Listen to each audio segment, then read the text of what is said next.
Hi, my name is Craig Case. I'll be your instructor for the 5 weeks that we have for ARTS 150, Responding to the Arts.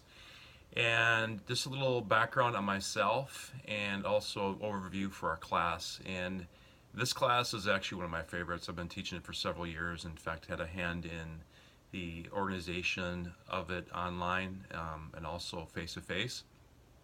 And I am currently, ironically, coincidentally, working on my doctorate, and actually integrates quite a bit with the current course that you find yourself in. And it's my focus on my doctorate is the role of story, the role of narratives when it comes to our growth as Christians. That I believe, and this is my argument for my dissertation, is that it's through stories, both in the Bible and also stories of people around us and our own story, that actually compels and causes us to grow more in our faith than anything else.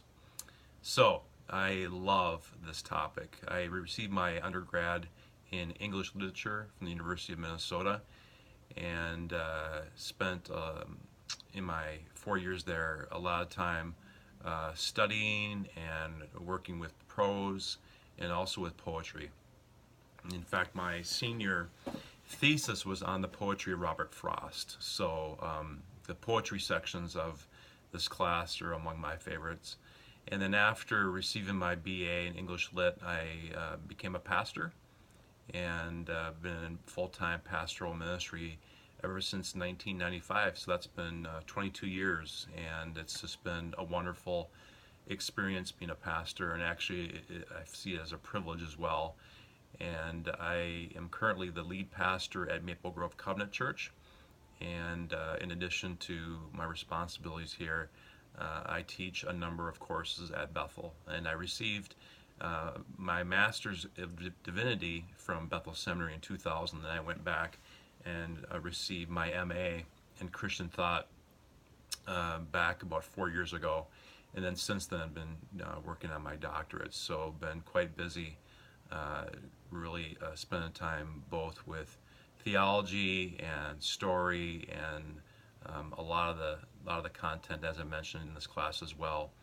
I currently live in Plymouth, Minnesota, after living in Chaska for 21 years, and have 2 kids. I have a son, Alex, who's 22, and he graduated from Bethel back in May, and now he's got his own career, and he's in the adult world now, which is actually better for me. It's cheaper on my budget, not having to pay for his tuition.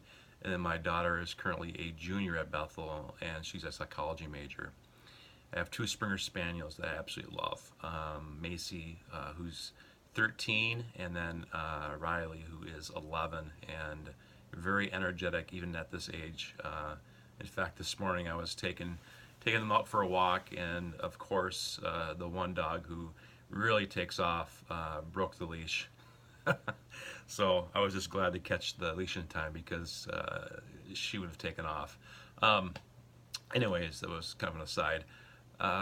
Just as we look into this class, I want to mention one main thing, that as you read and engage in a number of areas of the arts of humanities, that it's important for us to keep in mind that when it comes to the arts, there's the aesthetics. In other words, what appeals to our eye, what appeals perhaps to us in terms of our heart when we see a painting, when we see a drawing, when we read poetry. There is an aesthetic quality which actually delineates the arts from anything else that we have in civilization. But also there's the aspect we call the didactic. Didactic is simply, it teaches us, it informs us. The arts is not something that we just look at and gaze at and appreciate, and that can happen sometimes, that's fine. But also the arts are there to really teach us about something, about either life, perhaps our past, our present, our future. And it really engages, I think, in different times when we look at the arts and allow it to have that didactic influence in our lives is dealing with three of the main questions that we have in human life, and that's who am I, why am I here, and where am I going? And I think the arts help with that. So I am so excited that you're in this class, and I look forward to meeting each of you via online. And I do want to mention that if there's any question that you have, if there's any frustration, if there is a time in this class where you're hitting a wall on something, feel free to reach out to me. You can text me, and that takes place. That I receive that pretty quick, and I'll get back to you right away. Or you can email me as well. But again, I am looking forward to engaging you with this class, and it's my pleasure to be your instructor during the course of the 5 weeks that we have together. Thank you.